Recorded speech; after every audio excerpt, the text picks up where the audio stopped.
পুরনো ছন্দে ফিরেছে বার্সেলোনা।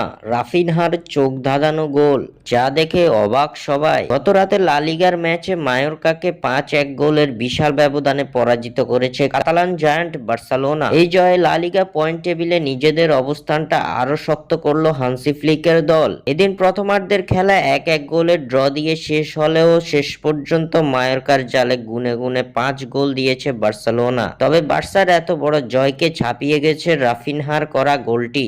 এদিন চোখ ধাঁধানো এক গোল করে আবারও সকলকে তাক লাগিয়ে দিয়েছেন রাফা। দলের পক্ষে এদিন সর্বোচ্চ 2 গোল করেন ব্রাজিলিয়ান এই তারকা। ম্যাচের 73তম মিনিটে প্রতিপক্ষের অর্ধের ডান দিক থেকে এগোতে থাকেন লামিন ইয়ামাল। ডি বক্সের কিছুটা দূর থেকে ইয়ামালের চোখ খুঁজে নেই মাঝে থাকা রাফিনহাকে।